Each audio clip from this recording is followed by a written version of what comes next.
to solve the real problems, I need to get vulnerable and say like, honestly, I have no idea what I'm doing. Can you help? Versus, yep, up and to the right, it's going well. Why do you think that developing countries are so much more technologically advanced in this space than developed countries like the UK? Because change is hard. You can't get 60 million people in the UK to change how they do something overnight. Are there any decisions that you've made where if you could go back in time, you would have done things differently? Loads. I think we've made so many mistakes, but I think the mistakes have helped us learn. What are your ambitions?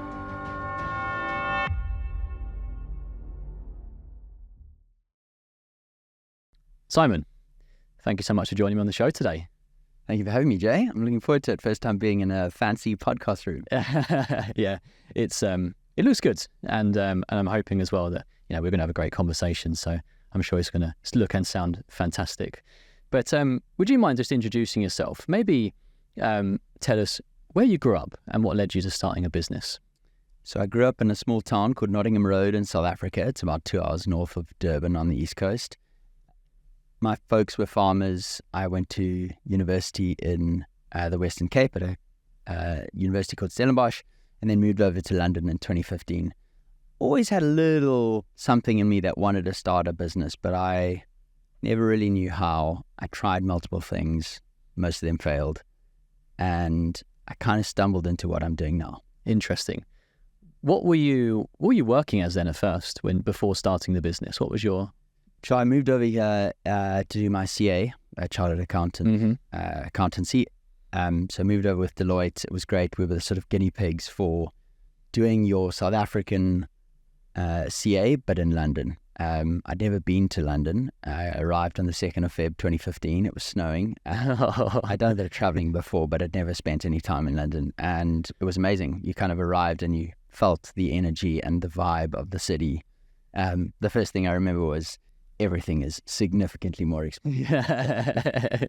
But it was it was a baptism of fire. Yeah, what would you say were the key differences that you experienced from coming from South Africa to London for the first time? I think specifically the startup scene, there is a lot happening. Lots of ideas, lots of money, lots of people trying things. It's got nothing on what's happening in the States, but it's significantly more than what's happening in South Africa at least 10 years ago. And you could feel that. You could feel that from day one. People are here to get something done.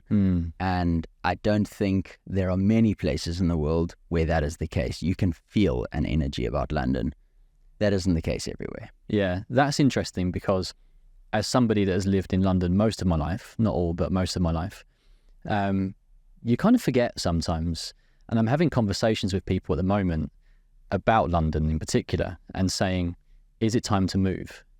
Because, I don't know, the last few years have been a bit tough. Prices have increased. It does feel like things are stagnating a little bit compared to this like rocket ship we were on before in our 20s, obviously, when you're getting like incremental and fast pay rises, promotions, etc. And it does feel like maybe since the pandemic, that trajectory has cooled off a little bit. And I think that a lot of people are getting a bit more uncomfortable with their own positions now and looking at alternative options. Is that you or is that because I think we're going through the same thing, and a lot of my friends are going through the same thing. Are we doing what we should be doing? But we're at a different stage of our life. 10 years ago, you were, early 20s, excited about going to the pub 5 days a week. Yeah. Meeting lots of new people. It was a very different phase of your life. I still think London for your 20s and early 30s is a brilliant place. Whether I want to bring up kids here and have a family here, I'm not sure. Whether I want to say goodbye to it, definitely not in totality. But it's long. Do I want to live here forever? Probably not. That's interesting. And you've now got a child, haven't you? So has your perspective shifted since becoming a dad? Yes, it has massively. Having a little girl has been incredible, way better than I anticipated. I was very nervous. I had heard lots of horror stories, but it's been the best thing that's happened, and she's been a massive value add. My wife's been incredible. But you recognize what's important. And she, growing up in a small little house compared to growing up on a farm in South Africa, it's two different things. And I want to give her what I had. Yeah, that's interesting. And another thing that, going back to your question you asked there, is it a London thing or is it a personal thing? That's what I'm trying to figure out. But it's interesting because most of my friends are the same age as me. So we've all crossed that barrier. We're all in our 30s now. So yeah, pre-pandemic, we were all having fun. The 20s in London are fantastic. But your priorities change, and you're absolutely right. And is it a priority shift that's happened over the last few years, or is it a London shift? And that's something I think that a lot of us have to think about. And then obviously determine which location is the best for you going forwards, because what gets you from A to B is not necessarily what's going to get you from B to C. Mm-hmm. And that, I guess, also applies to cities. I do think COVID has made people recognize what's important to them, whereas most people got caught up in the rat race prior and never had a chance to step back. And now a lot of people have said, maybe I don't like this so much, or maybe I want to do that. And that could be where I live, what I do, who I end up with. Yeah. There is a lot more that people are thinking about in terms of what they do with their lives. It's no longer just follow what your parents did and continue on the path that everyone else continues on. This is an interesting point, and we'll jump straight into this because we were talking off air a moment ago about the environment that you create for people, and I think that this is really important in a role in this. First of all, could you introduce the business that you have? But then also, could you then just transition across into how that culture plays a really important part in retaining staff in this way? Because you're somebody that, from what I understand, values empowering people and what people being happy to come to work every day. And there are obviously, again, lots of people that are not necessarily happy going to work every day. So I'd like to understand what you're doing and how you're experiencing it, and some of those things.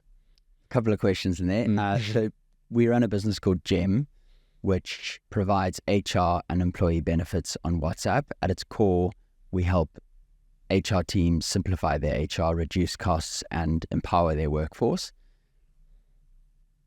If you think of a frontline or deskless employee, someone who is packing boxes, is working on a mine, is working in a manufacturing facility, is cleaning every day, they don't sit behind a computer every day. Mm-hmm. And typically, especially in emerging markets, for them to get access to anything HR related, a payslip, a timesheet, company communication, leave, it's done on a piece of paper. So their jobs, while difficult already, are now made even worse through old manual paper-based processes which have been around for 100 years.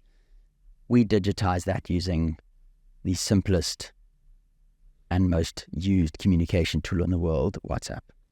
When you talk about empowering your workforce and actually giving them simple tools to make their lives easier, there are small little things that make a massive difference. This is one of them. In a GEM context, from a cultural standpoint, we focus incredibly hard on understanding how to put people in what we call their genius zones. What is it that Simon's really good at, or that Jay's really good at? And how do we find those strengths that you have already that are natural and put you in positions to enable you to do those things that you're naturally good at?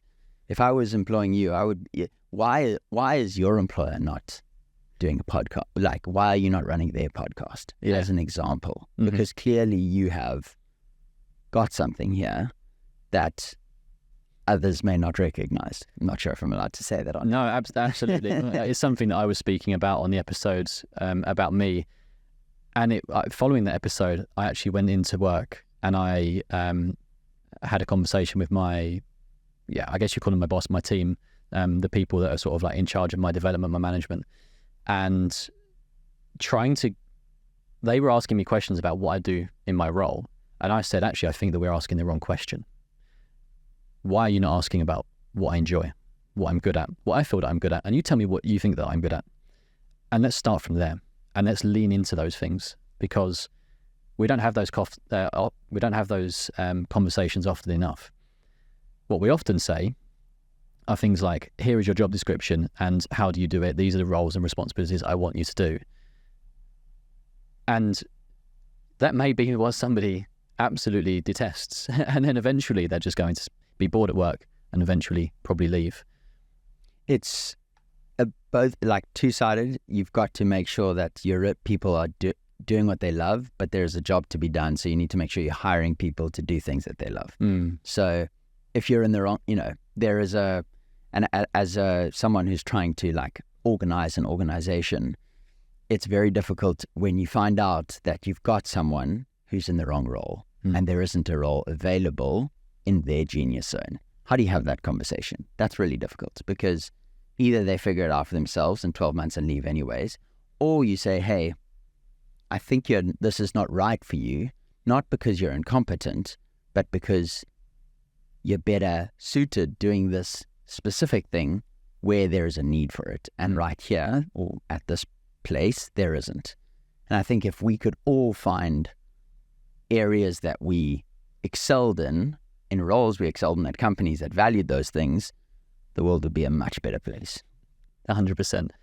So do you see, as a founder of this business, are you also like the chief exec of the business as well? So there's two of us, me and Caroline, and there's a couple of others who founded the business with us and have been absolutely critical to growing it. But yeah, the two of us, me and Caroline, make decisions together. And is it your responsibility then to try to identify those things in people and make sure they're leaning into the things that they excel at and also enjoy, etc.? I think initially, yes. Now we're trying to build a management team that's empowered to make those decisions for their teams.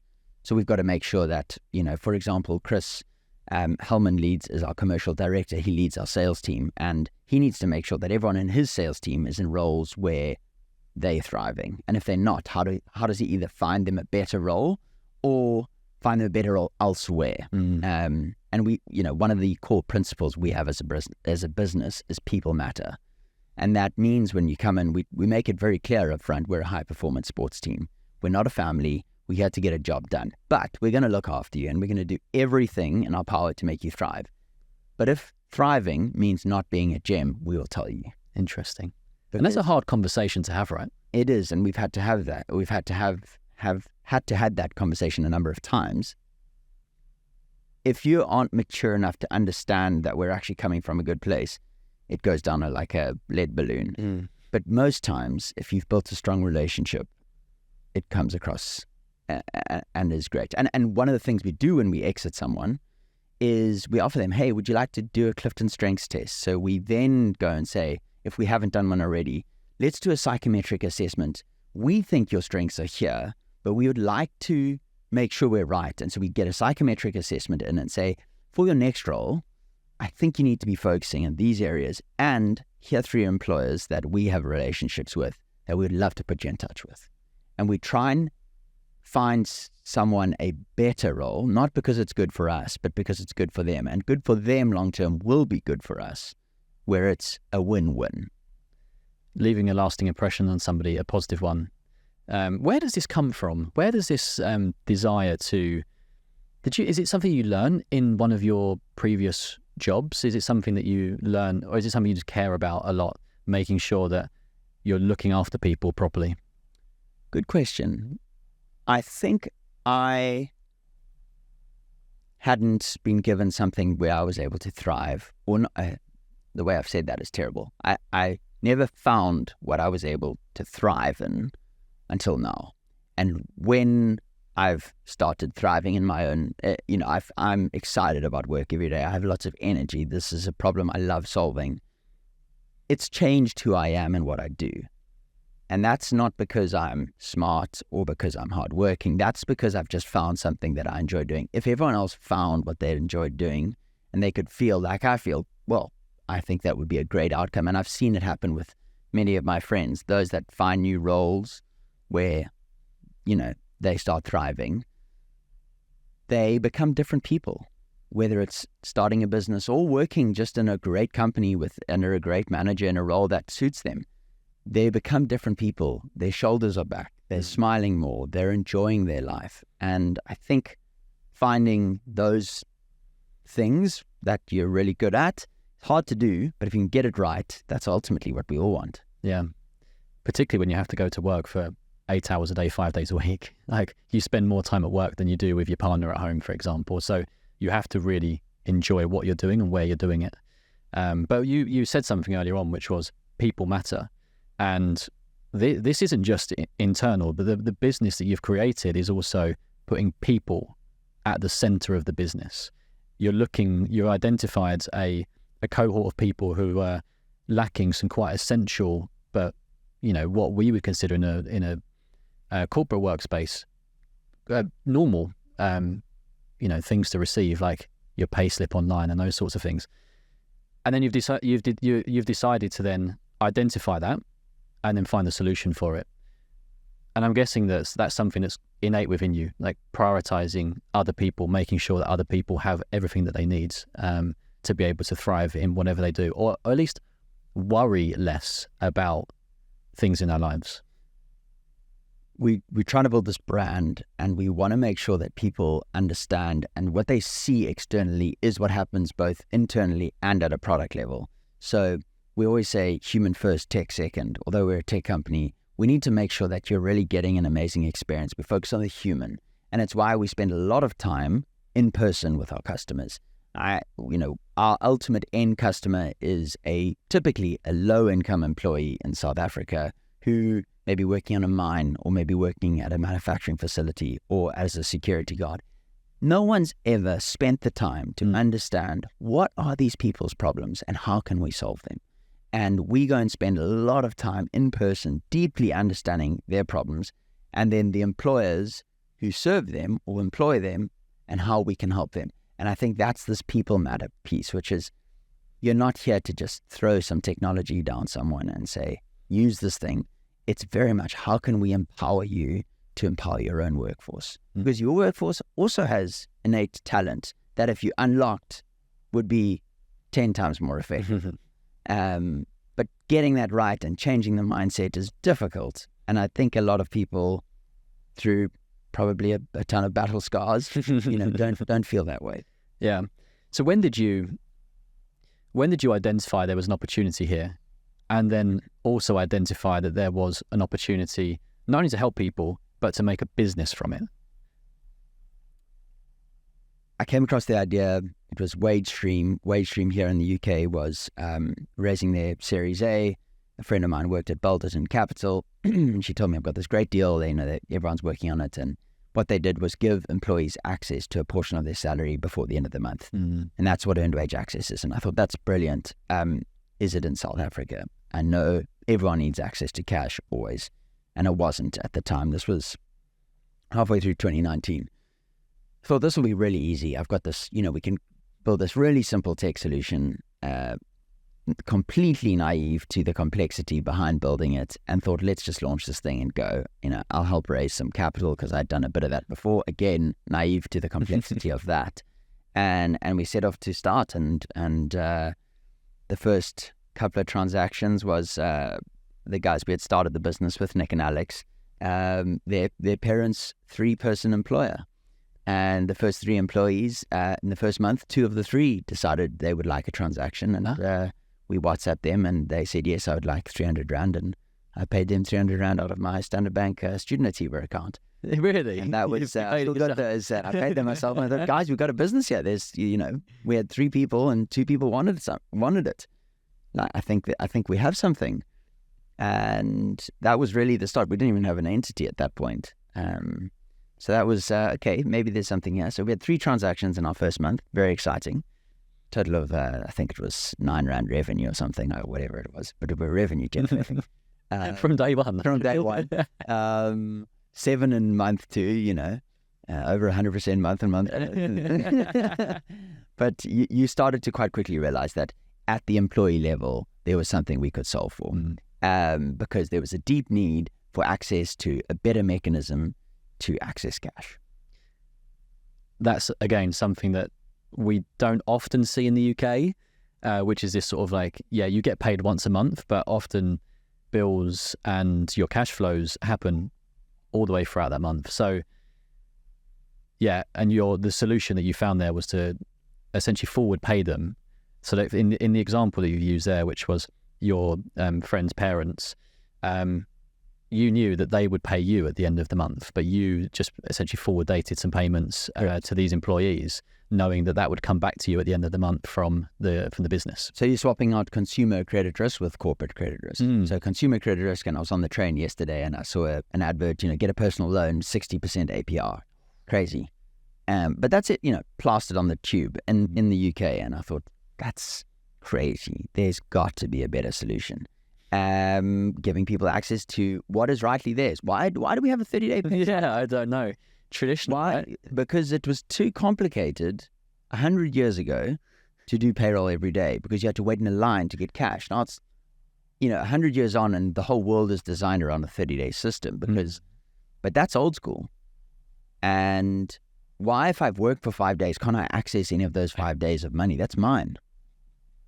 And we're trying to create a system that does that and does it cheap, more like significantly better than the existing alternatives. And the existing alternatives are 10 times more expensive.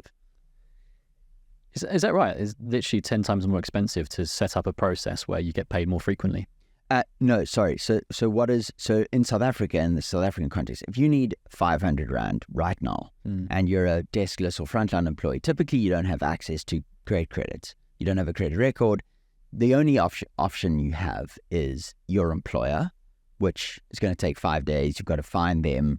If you're deskless, it's very difficult. Or you go to a mashonisa or a payday loan. A mashonisa is a payday lender. And if you need 500 Rand, you're going to pay roughly 250 Rand on that for 10 to 15 days. Borrowed on day 15, paid back on day 25 when you get paid. You borrow 500, you pay back 750. It's crazy. In GEM's context, you're paying 22 Rand. Wow. So we are 10x plus cheaper than the existing alternatives. And we have to be easier. And I think that's the hard part most people don't understand. A loan shark is not some institution people go to. Often it's the colleague sitting next to you. And the colleagues, and you know that there is a colleague who, if you're short on money, you go to them and borrow $500 and they say, no worries. We work at the same business. I'll go and get it from you as soon as you get paid. I also know what day you get paid. And so we need to create a solution that was easier, more accessible than literally asking your colleague. And so what we've done is built something on WhatsApp that allows you to get paid within 2 minutes. That's insane. Also, another thing as well, which when we had the conversation a couple of weeks ago, you spoke about the use of WhatsApp. And again, we're stepping into a completely new era now where it doesn't have to be done by you log on to a payroll page or an HR page on your desktop. We communicate. Our entire lives are built around WhatsApp now.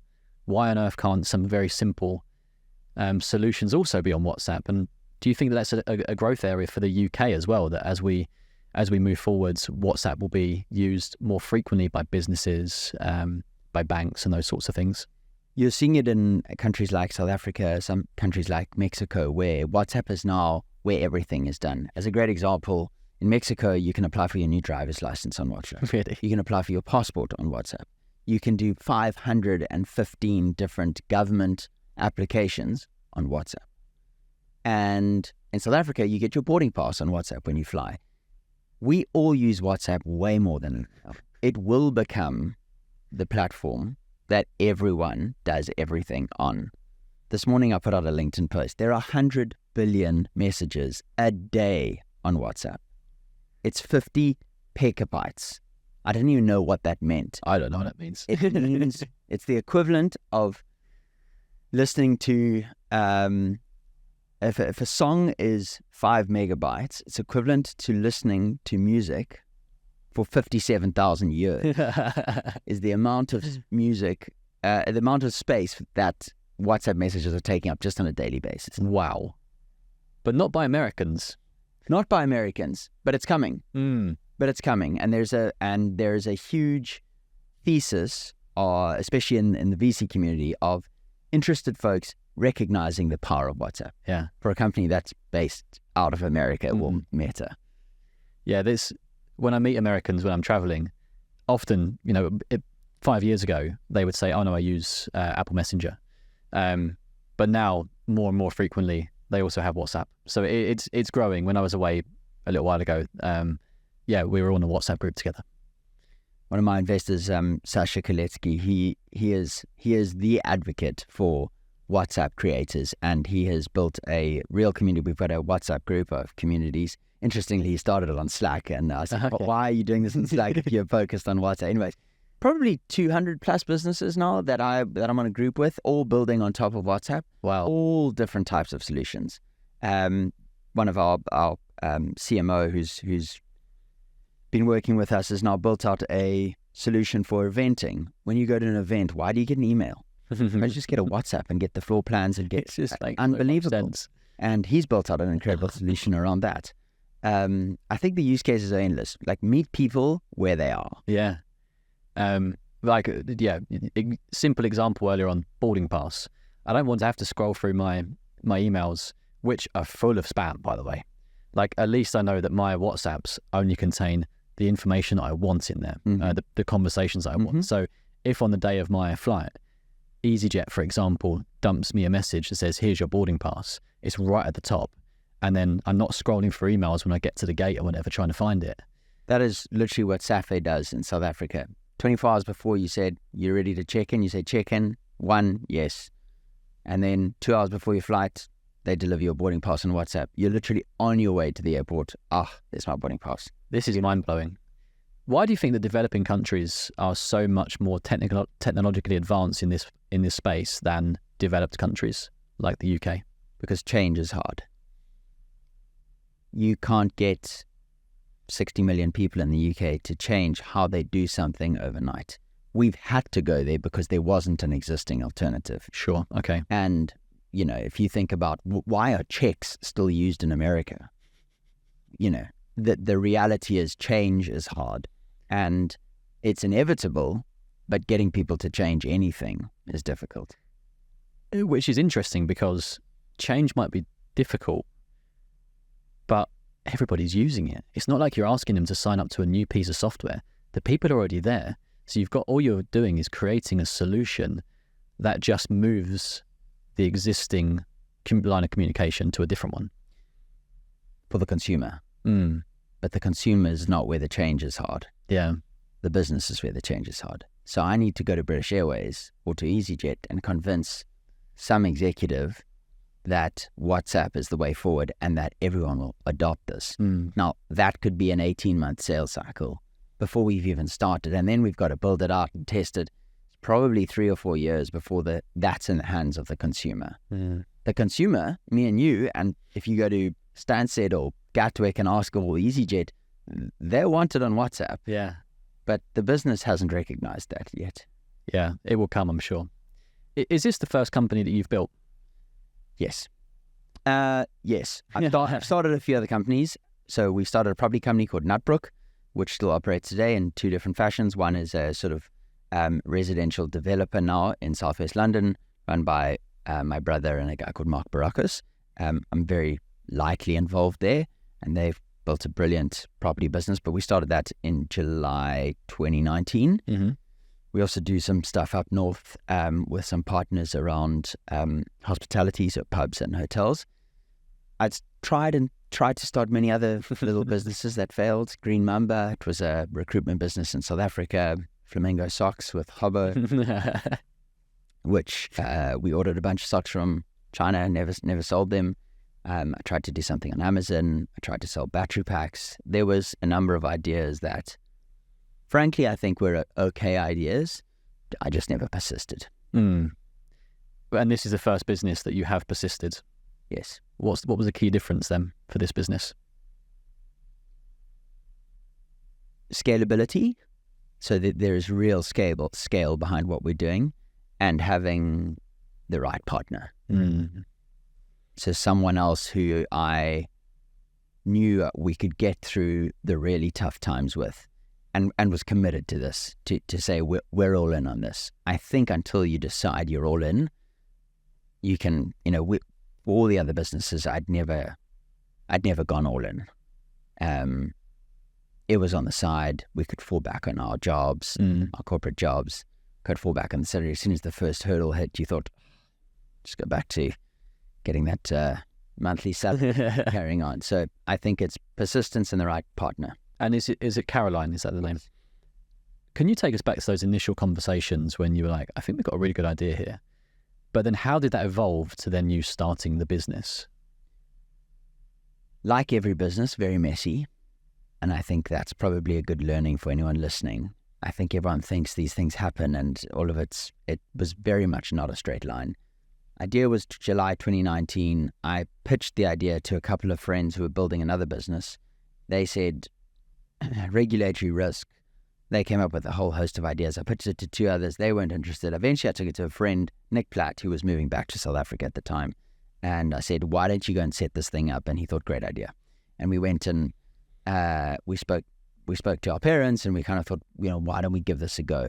And we decided we would give it a go. And that was kind of the starting point. But then COVID hit. And he was in South Africa, I was in the UK, and we kind of went about. We luckily got connected to Caroline through a mutual friend who I just met weeks earlier. Caroline was in the States. She had just finishing up at Yale, and she was looking to move back home. And she DM'd a friend called Matt Henshaw on LinkedIn and said, I'm looking to get into social impact. Do you know anyone? And he said, I've just met this guy, Simon. You should connect. We connected. She did some pro bono work, and a couple of months later, she joined as a founder, and Nick and Alex ended up moving on. And Caroline and me have kind of stayed and tried to hustle through the hard bit to try and build this thing. What a sliding doors moment where she just messages your friends and then connects you both to, like, what are the chances of that? And she is not someone who does that, by the way. Like, getting her to post on LinkedIn, getting her to reach out until, maybe 6 months ago was really difficult. Okay. And she'll probably laugh when she hears it. But the reality is that she isn't like that. And that has changed, I think I'm fair to say, changed her life. And this is, for both of us, this has been the best decision we've ever made. Wow. And it wasn't always easy with me and Carol. We are fundamentally opposite humans. And in fact, it got to a point in 2021 where we had a coach come in and did some psychometric assessments on us and understand, like, where are we good, going back to our genius zone. And suddenly we both realized she is really good at one part of the business. I'm really good at the other part. We have our strengths, and we need to leverage each other to. And I think I can't do it without her, and I think I don't think she could do it without me. That's amazing. And I spoke about this on the podcast where I was the guest and with Julia, and she is that person for me on a personal level. She compliments me very well, and this podcast wouldn't exist today if it wasn't for her, for example. And I do think that we often, particularly entrepreneurs, probably think that I've got an idea, I want to run with it on my own. But we don't have all the tools. And as you said there, that you were two people and you were working together. And then you realized, after doing the psychometric test, that you actually have different strengths, which completes, you created the perfect structure there between the two of you. You've got all of the tools that you could want, but maybe we're using them in different ways before. I don't think we've got all of the tools. We've maybe got 70% of the tools, but we've got people around us and people who've been amazing. And it is, it takes a, what do they say? It takes a village to raise a child. I would say the same for a business. It takes a village. There is investors, there is mentors, there's friends, there's spouses, there's all of those people need to be around the table to build. Often people think, oh, look at the founders. And I think the founders are part of the story. Yeah. I think there's a much bigger part to who's involved to make these things happen. And the amount of support that they give, sometimes just emotionally, to get you through the shit. Yeah. Can you talk us then through those early stages? You said there that you had different personalities, you and Caroline, or different strengths. And were there any times when you did actually have a complete difference of opinion about where the business should go, or something that you could talk about? There's been a number of times, and I think and still, we had our quarterly planning 3 weeks ago, and Adam Duxbury, who's one of the founding team members, he was with us from day one. He's kind of been the mediator between the two of us, because we are. And we have these 3-hour discussions where it feels like we're at war. He's on one side and I'm on the other side, and we are not budging. and Adam's kind of facilitating. And at the end of it, we get to the right answer. And there isn't we're trying to remove the ego. But unbelievably so, we always say, well, we're literally, as always, we have different opinions. And because we get to the right answer, and then don't hold anyone, don't hold anything against anyone, it works. But it feels like, if you're an outsider, it feels like there is friction in that room. We finish the call and we're like, wow, that was fun. That was great. And we catch up we would catch up every day at 5 o'clock. And I said, how was your day? She said, brilliant. And you? Brilliant. Love it. Because we enjoy the intellectual stimulation of finding the right answer, but not about being right. There's a lesson in there for a lot of people, because some people create echo chambers around them and they only lean into views that agree with them. But actually, probably a lot of your progress comes from being challenged in your ideas, properly challenged, not just, oh, have you thought about this? But like, I don't necessarily agree with that. How would you do it differently, etc.? And that's how the journey evolves. Caro's driven by data, and she's the most rational thinker I've come across. I'm driven by gut. I make fast. And so I've had to learn how to convince her with data, which is difficult for me. So I've got a feeling. I think we should build X product. I think we should do. Caro's going to say, how many people, at what stage, why? Give me the quantitative data to say, this is what we should do. And it is a science and an art, but she is very much, I need the data to back up the decision. And as someone who's shot from the hip and does things on gut, that's difficult.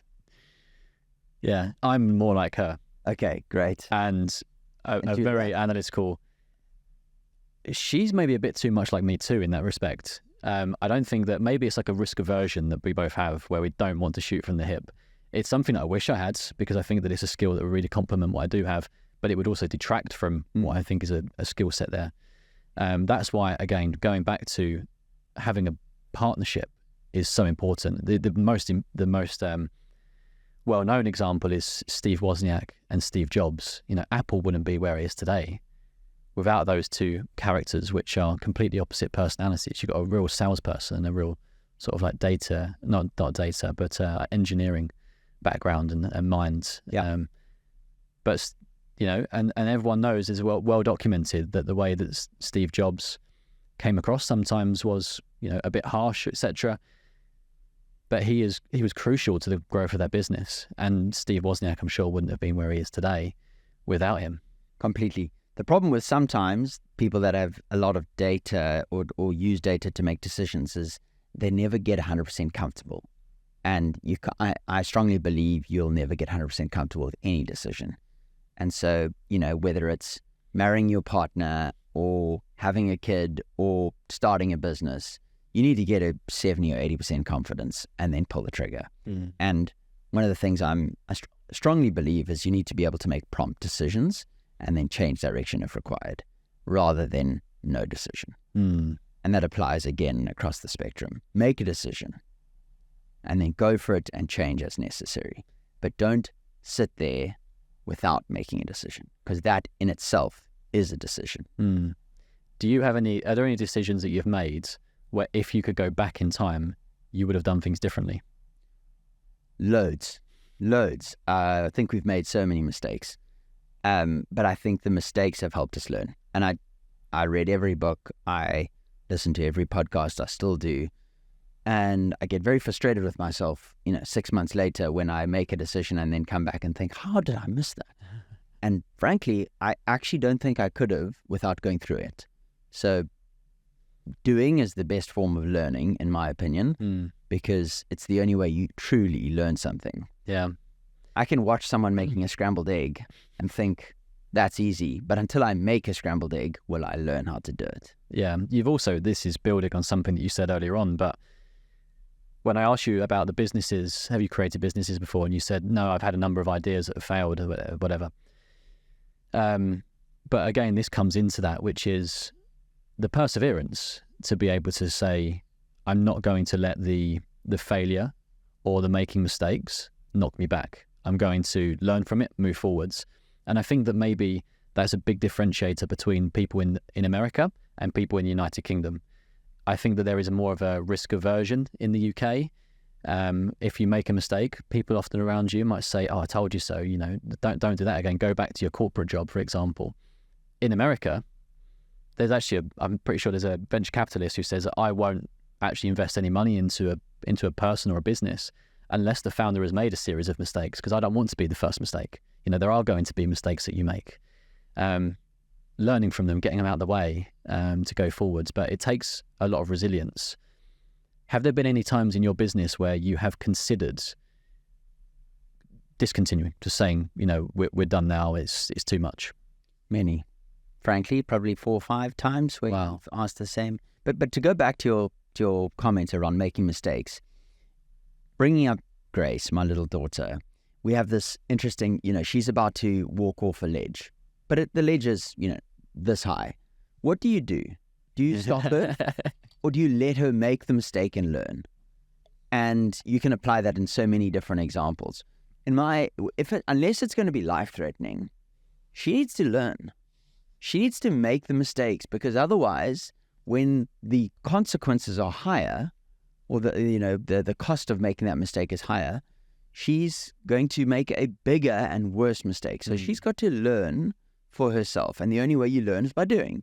So mum and dad can be there to stop, you know, doing anything. Yeah. But it's exactly the same concept in my head, and I think we forget about that as parents. We try and shield our kids from everything, because life's perfect when you leave home. It's not, and that's probably a mistake we make as parents, and we're trying to grapple with that and figure out, you know, seeing someone stub their toe and hurt themselves. It's not great, but may be required to learn.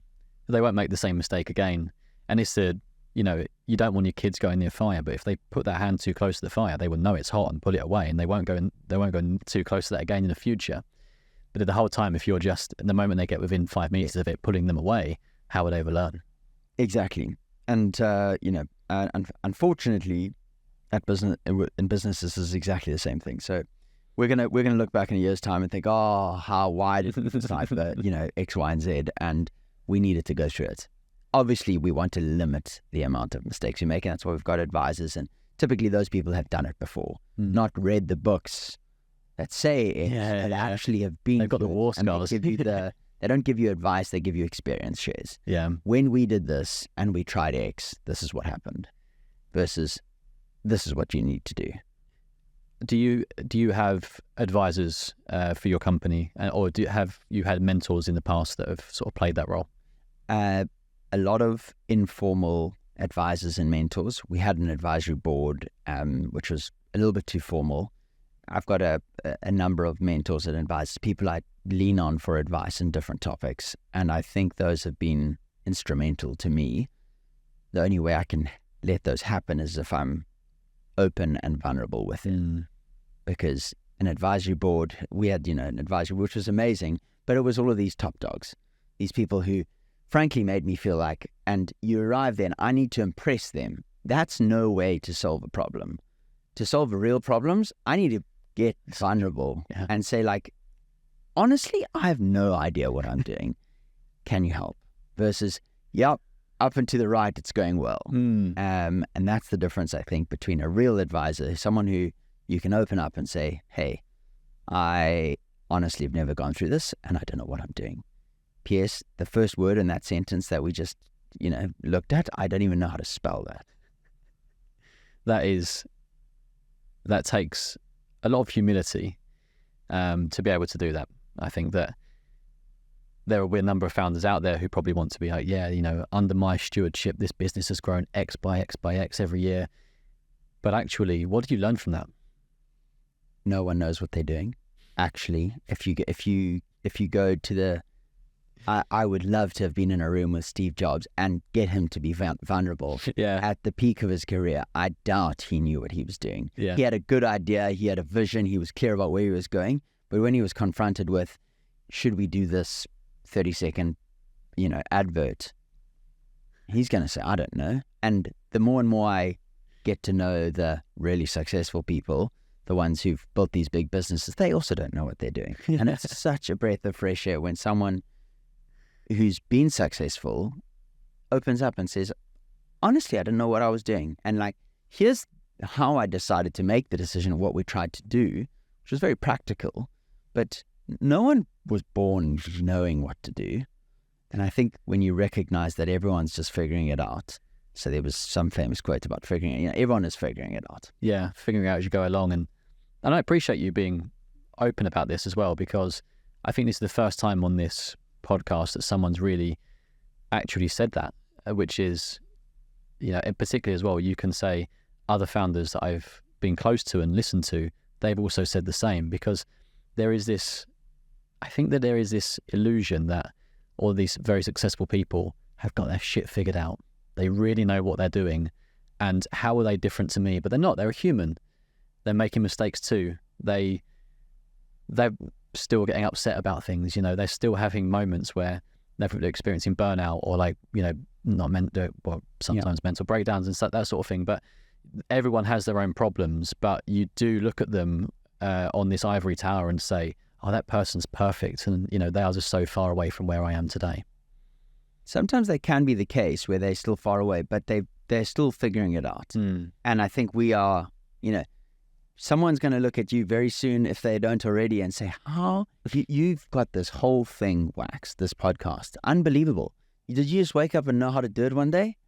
And you're going to say, oh, I'm still figuring this thing out. Yeah. No, I actually don't know what I'm doing. There have been literally sleepless nights, worrying about that imposter syndrome, waking up the next day being like, I'm doing a podcast tomorrow. I have no idea what I'm doing. And, that my guest's name again? Oh, yeah. What does he do? I really need to panic. And the only thing that I found that can really assist with that is preparation.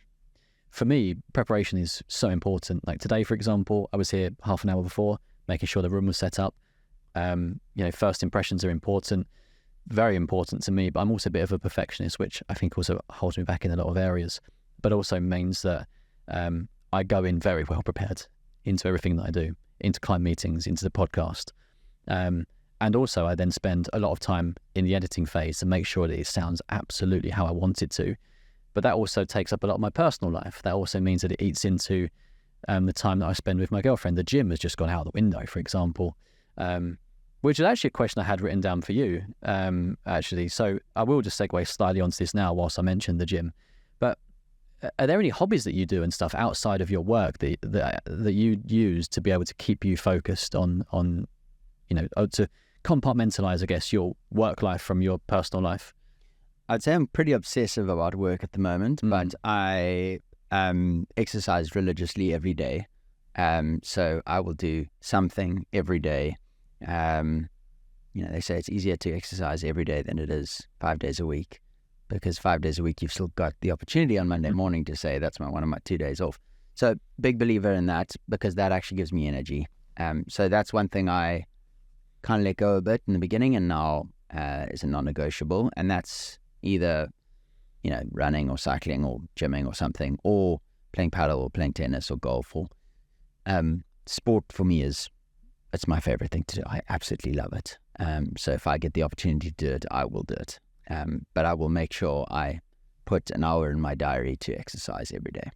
What advice would you give to me right now as somebody who is struggling to, I say struggling to find the time. I think I'm answering my own question here, but somebody who is investing a lot of my time into both my full-time job, the podcasting on the side, the editing, etc.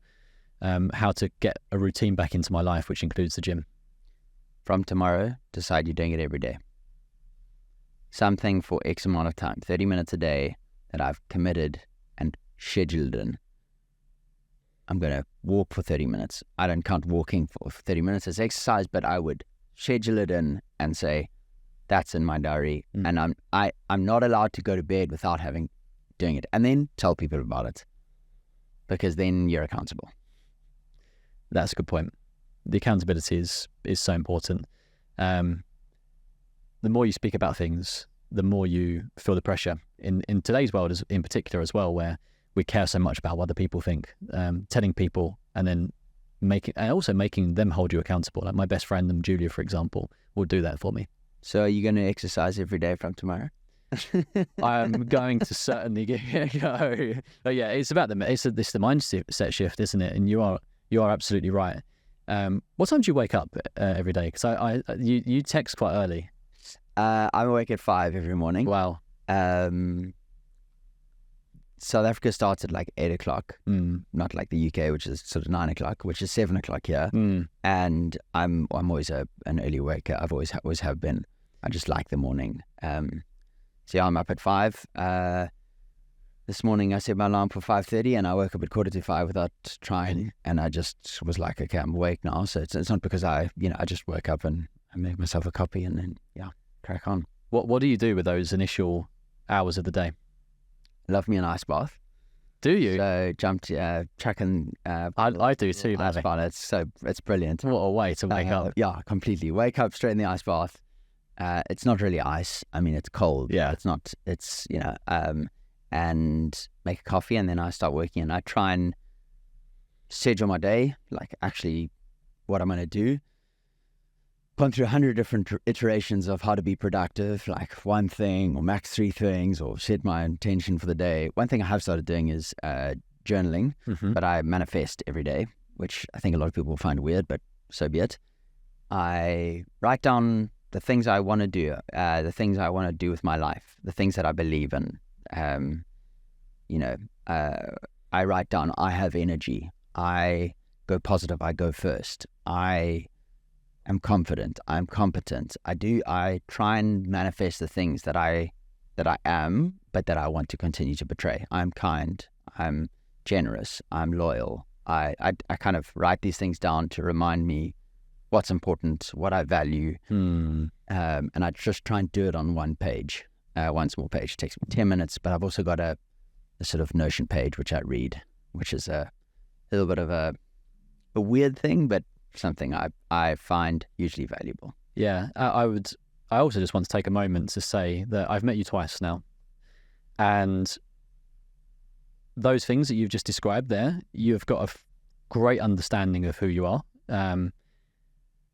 You have a lot of energy, and that is infectious, by the way. I came away from the first time I met you feeling energized, and I think that takes a special type of person to be able to be, that positive, that energetic, and it doesn't seem fake, by the way. It seems like it comes from a real place inside you, one of your like core values.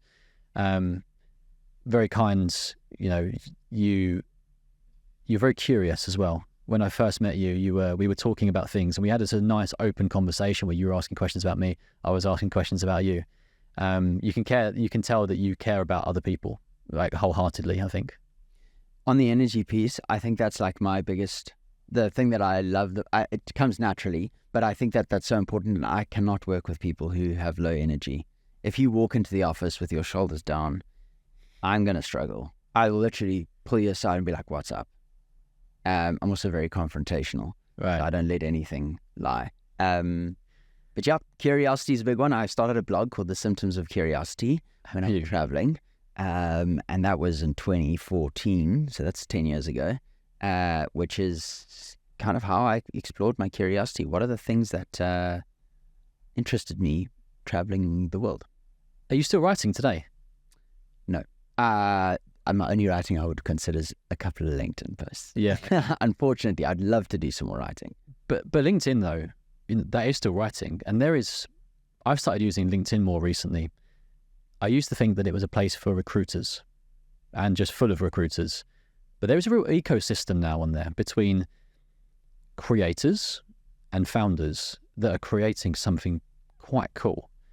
And I'm really enjoying it. I'm participating in it more. My followers are building. I'm trying to write more about business, entrepreneurship, lessons that I've taken away from the podcast. And I'm finding it like I've never been a writer before, but I'm really enjoying doing it and getting that positive feedback straight away when people are liking it, commenting on it. So that's something that I want to start doing more formalized going forwards, structuring it properly. So a few days a week. But do you have a target in mind that you try to write? I don't have a target. I have an authenticity checkbox. Is this me? is this actually me? If you read something that I've written on LinkedIn, are you going to be like, when I met Simon, these two things didn't really match up? Or when I met him, I was like, yep, that's literally something he would say. So I try and focus on authenticity, because I think we all have an opinion, we all have a voice. How do we create that digitally and scale it? And I think the best brands out there are going to find the best people that they can resonate with who've got distribution. And so that's why Mr. Beast is so successful. That's why Tesla is so successful, because of Elon. These are people that people love. Elon is one of the most authentic people out there. He just says it how he feels. Unashamed. And that's what people love about him. Yeah. It's why Donald Trump supporters love Donald Trump. He is authentically Donald. Like, that guy is who he is. Whereas a lot of others are, pretending to be someone they're not. And I think, for you writing on LinkedIn or you doing this podcast, people are getting to know you, and that's what people love. Have you ever considered before the idea of a personal brand? Is it something that you're consciously trying to build, or are you just being, as you say, or they're authentic? No, I'm not consciously trying to build my personal brand. Or maybe I am. I don't know. I'm trying to build a brand to help me achieve what I want to achieve in life, and help the things that I'm involved in do better because of it. I also have strong opinions about certain things, and I'm not afraid to talk about them. And I like the idea of convincing people to do different things or think about things in new ways, whether that's finding a new job, and I'm that guy who says to their mate, I think it's time for you, find a new friend, find a new job or a new girlfriend or whatever it might be. Because I think, again, going back to this right in the beginning, I want to see people thrive. And thriving comes in multiple different forms. And if I can help in some way to do that, I think I find a lot of satisfaction in doing so. Have you considered being a mentor before? Formally, no. And I don't really like the word like mentor, have people who approach and say, can you be my mentor? I say, let's build a friendship. And maybe, because I strongly believe in mentorship, that both people should gain value. And otherwise, it's not really a mentorship. So if I said to you, hey, Jay, could you be my mentor? I would want you to gain as much value from me that I gain from you. And I think unless that is the case, it's not really a great, because the incentives aren't aligned.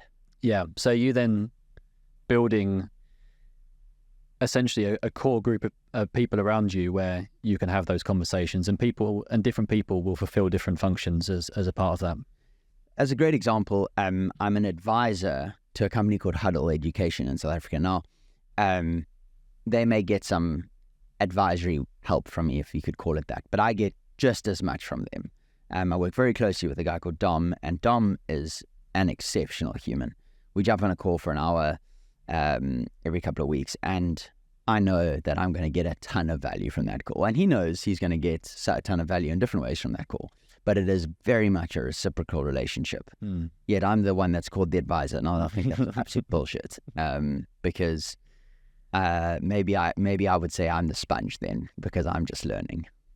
Yeah, that's interesting, and I really like that as well. And that's something that I would like to mentor people, but I don't think I would deliberately go into it initially saying that what can I get out of this. But I would like it to be a two-way conversation. And actually these podcasts as well, like you've asked a couple of questions to me today, and I like that because it puts you on the spot. It makes you open up your mind. It makes you grow ultimately as a person. If you were just reading from a script the whole time and just fulfilling these, so like ticking the questions off as you're going along, what do you get out of it? What do either of you get out of it?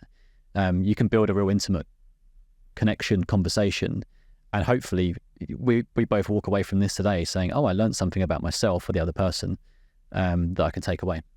I think that's the great thing about podcasts, because you can actually get deep on things that are important. Now, if we were sitting over at lunch without being intentional about what we discussed, we would never have the same conversation. We would get somewhat close, maybe 60% of the way there.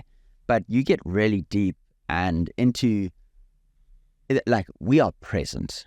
We are here. Yeah. And that is very rarely the case in a conversation. You're checking your phone or you're looking around you, you're seeing someone else at a restaurant.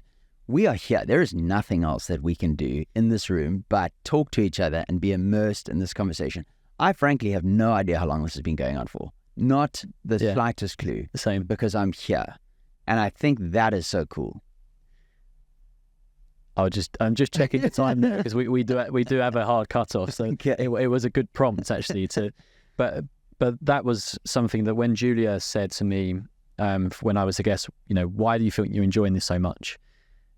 It's from my perspective, life now is full of distractions, and this is one of the first things that I've done where I have felt completely present when I'm doing it. There are no distractions. When we're having this conversation today, my brain usually is going off in all these different areas. When I'm sat there at a desk or when I'm on the tube or something, my brain is alive. Right now, all I can think about is what you're saying to me. And it's the environment, actually. Like, there's nothing else going on here. You've created an environment where we have to be here, and we are, and we're enjoying it. And I think, like, the fact that you're enjoying it and you can feel the energy, that's where magic happens. Yeah. How do we create that now, more of that in our lives, whether it be dinner with our wives or spouses or partners or being with your kids. I mean, I struggle with this with little Gracie. I mean, I'm there with Gracie and she's being an absolute little sweetheart, but, I've got that Slack notification I've got to respond to, and how do I just stop and be there? I really do struggle with it. I think it's very difficult to do, and I have to almost create the environment like, this is a no phone room. You're not allowed your phone in here. Leave your phone outside. Or so, I don't know, something to that effect. Have you had those moments of self-reflection with Grace, for example, where you have said, I need to do this, I need to create this environment, or are there any things that you've looked at and said, how do I change this? Yes, before we had Grace, we noted down a few principles, like what are the things that we want to be as parents? What are the characteristics that we want Grace to display? How are we going to parent? And people will find this weird, but if you think about a business, we have 4 core principles as a business, and our culture is built around that because that's who me and Caro are. Fundamentally, these principles are built around who we are. And so, but the same applies for a family. A family has a culture, and there are deliberate traditions that families have. Those things didn't come out of nowhere. You can set that and create that culture. So we're trying to very deliberately set a culture, set a standard, set principles that we believe in, that we try and live by. One of those, which has been very difficult to live by, is that our life doesn't revolve around Grace. Grace's life will fit into our life. Now, it's been a bit more difficult to live out than I anticipated, but it is very much, we're trying to be deliberate about how we parent. I don't think I asked my parents the same question. Did you think about what family you wanted to create or what traditions you wanted to create? Side story, Tums, who's our CTO, brilliant guy, said to me on the 21st of June that it's a tradition for his family to go to the highest building in the city they're in and watch sunset, because in South Africa, that's the shortest day of the year, and they've been doing it for 10 years. And I thought, what a cool tradition. Yeah. Like every year, and the kids know, when the 21st of June comes around, they go to the tallest building in the place they're at, and they watch sunset. I think like those are the small little things that people remember. Yeah. And carry forward into the next generation and the next generation. And you can set there a family tradition that hopefully lasts generations. That's quite a cool thing to think about, actually. Yeah. What are the things that your family or the people around you, what traditions have they created that have been super influential in your life? I think, for example, about my Kirsch, my wife, loves exercising. We both exercise a lot. So, Sunday morning was taking Grace on a pram around Hyde Park. But one day she's going to learn that we love exercise. Yeah. And hopefully that becomes, because I believe that's a very good thing for an individual. Hopefully she learns that because of us. That's almost a part. But Sunday lunches, Easters, Christmas, all these things that have been almost forced on us by society, how do we create our own? Yeah. And my brother talks about the same, and he wants to have, but both him and his girlfriend are very active in terms of exercise, eating healthy. And what sort of image does that create for your child, seeing both of their parents growing up, both being fit, both eating healthy? The child has almost like no other experience than to also follow that path. And that was the experience for us. Like, healthy food was, Grace loves broccoli. Well but done. she doesn't know any different. Yeah. Like, Kirst won't give her banana because banana's sweet. And maybe we're going too far there. But, the point is, like, she's going to learn how to be hopefully, Yeah. to make change. I'm sure if you continue doing those things, then you learn by osmosis at the end of the day. What are some things that you need to do in your life for you to look back at the end and say that was a success? Before I got married, I said to Kirst, I want to live an extraordinary life. I don't want to live a normal life. And so that's this catch-all for I don't want to look back with any regrets. I did say to her, which rightly or wrongly, I said, at one stage in my life, I'm probably going to have a lot of money, but I'm also probably going to go broke. And both of those are going to be great because we're going to go through the highest of highs and the lowest of lows. But when we do, we're going through it together. And I think it's like, yeah, that's cool. That sounds good. But I'm hoping, just the one happens. But I genuinely want to make sure that life is an adventure, a ton of fun, whether it's building the business. I think you've got to go into whatever you're doing, whether it's parenting or traveling or building a business, all out. My uncle, who every situation he finds himself in, he is so there. He's there. If we're birding, he is learning every bird. If we are swimming, he is catching every wave. If we are on a road trip, that road trip is epic. And he makes every situation a ton of fun. He is there, present, and living. And I think if I can do that in everything I do, just give life a full go, I will look back and say, that was cool. I enjoyed that. I don't regret what I've done. Is he your inspiration? No, I wouldn't say he is one of. I don't have a. He is just a wonderful, kind, amazing man who lives. He makes life better for everyone around him, and it's a wonderful trait. But I would take that, extract that, and add that to many other traits of many other people to kind of come up with the things that I appreciate. And that goes back to the manifesto thing. I pull from all different sources and update it regularly to think, like, what is it and what are the things I don't like or do like? And something may happen. I'm sure that'll change over time as well. I also don't want to stop being a kid. So I'm a prankster. I prank all my friends regularly, and I love it. It's honestly my favorite thing to do. I've got a fart machine. I carry it around with me. My granddad and you would get on like a house on fire. But there we go, your granddad, brilliant. Like, here's a guy in his 70s, 80s, still being a kid. 70s, yeah. Like, brilliant. He's got like a little fart cushion. I've got literally a machine that I take with me and put in people's bags and prank them. Like, I would prank someone in the tube with a fart machine. But that's where life's fun. And I think I have to keep leaning into that. And maybe building a business has made me a bit serious. And a lot of people know just this very serious side of me, which when I'm trying to build, I'm building. But I'm inherently, I find the pranking people, and like, that is my humor. I love it. And I've got hundreds of stories of great pranks that I've frankly loved telling around a dinner table. Which, as people sit around the seats at the dinner table, there's probably something that's going to happen. Yes, exactly.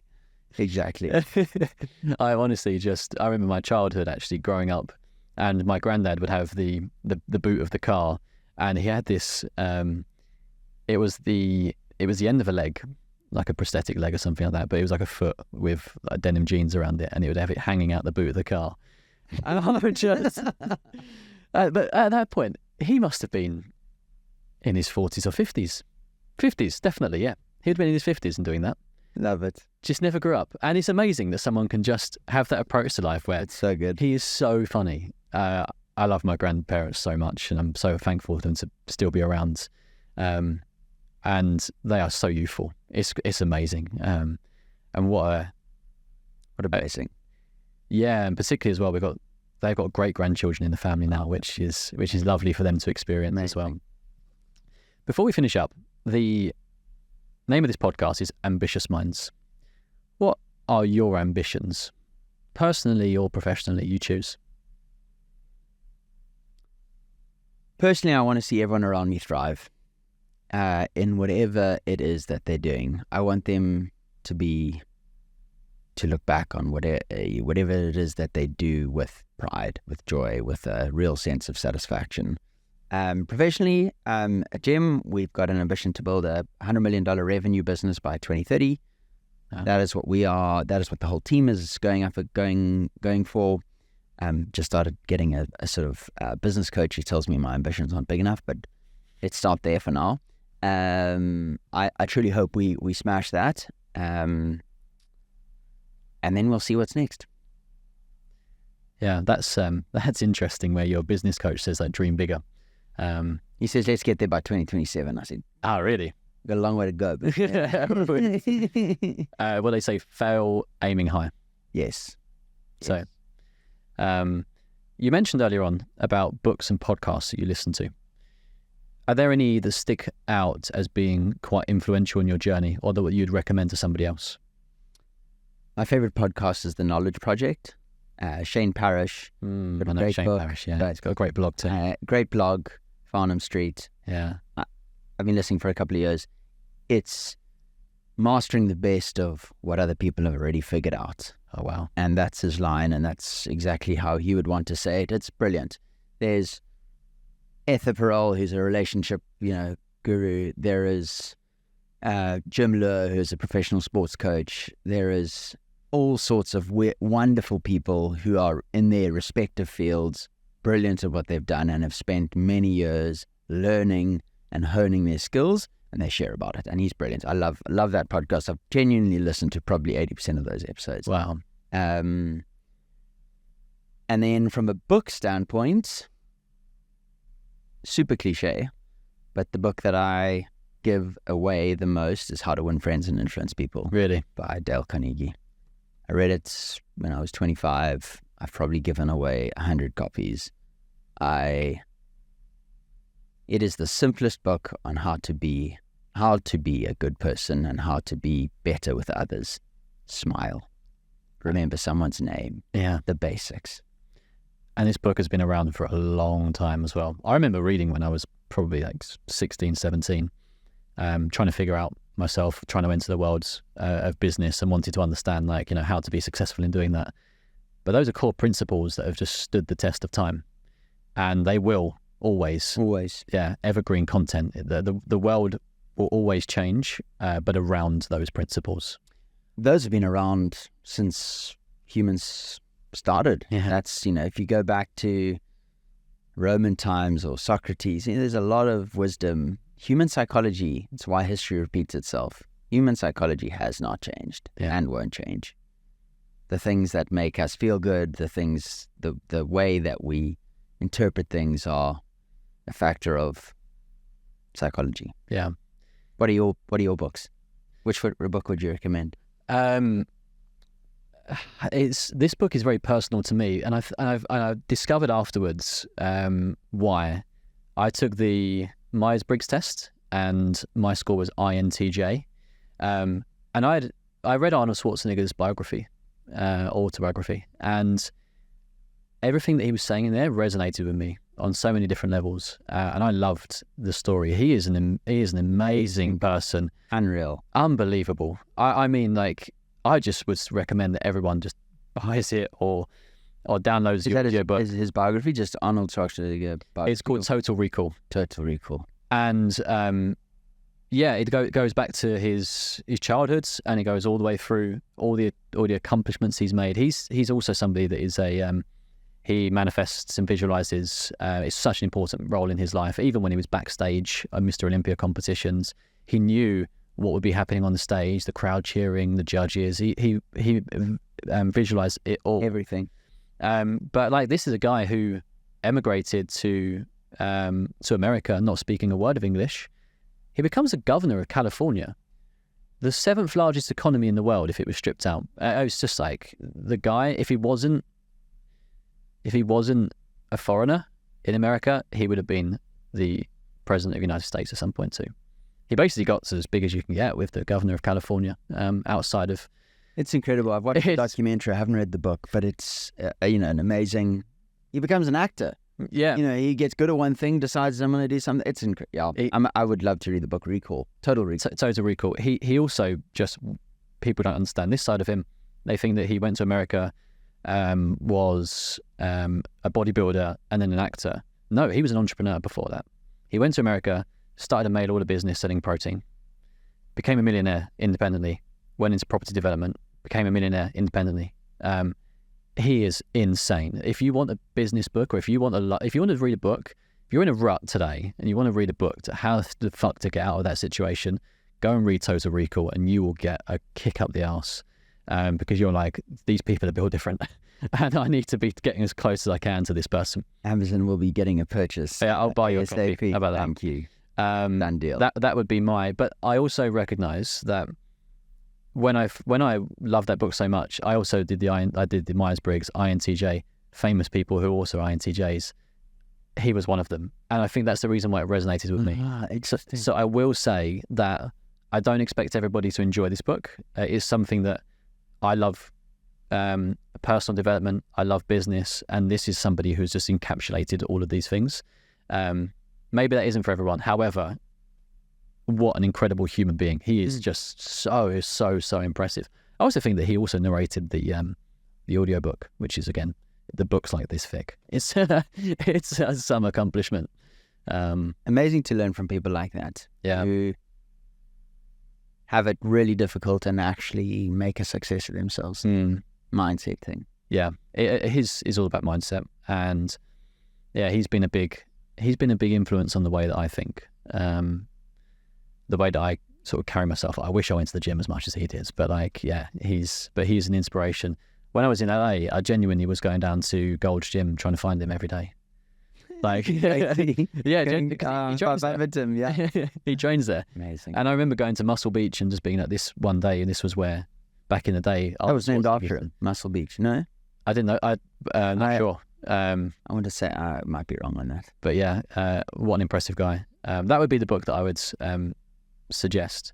But also a book that another book maybe a bit more business related, and more specifically is Let My People Go Surfing. I think that you would love this, because it is all about people matter.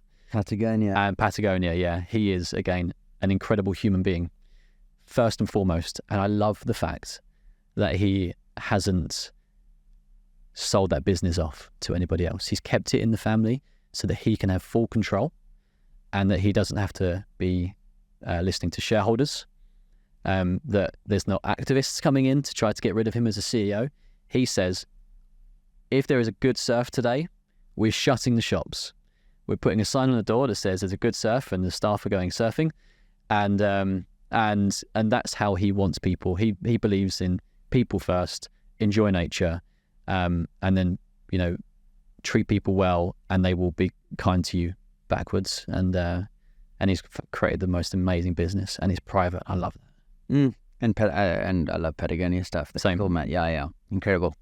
I haven't read that either, actually, although many have recommended it. Yeah, I'll get you 2 books then. You mentioned earlier on that you're now present on LinkedIn and you're posting on there. Whereabouts can people find you on there? Is it just Simon Ellis? Simon Ellis, LinkedIn, yeah. I used to tried my hand at a bit of Twitter, which I'm hopeless at. So yeah, same. I just got angry. Find me on LinkedIn. Good man. And have a look at what we're doing at Gem. Really interesting. Yeah, super interesting. And I really hope that this is something that is so scalable that it comes across into developed countries too. And this is something that we start to see more often, because my God, this would be such a hack for everybody if they could have just easier access to all of this information and by WhatsApp or something similar. The day we get our boarding passes on WhatsApp in the UK, remember this conversation. Exactly. What are we, 23rd of July, 2024? Yeah. Simon, thank you so much for coming on today. I've really, really enjoyed this conversation, and I hope that the listeners just take so much away from this. I think they will. There's been so much that I've learned. So, yeah, I just want to thank you for your time. Thank you, Jay. Appreciate it. Cool.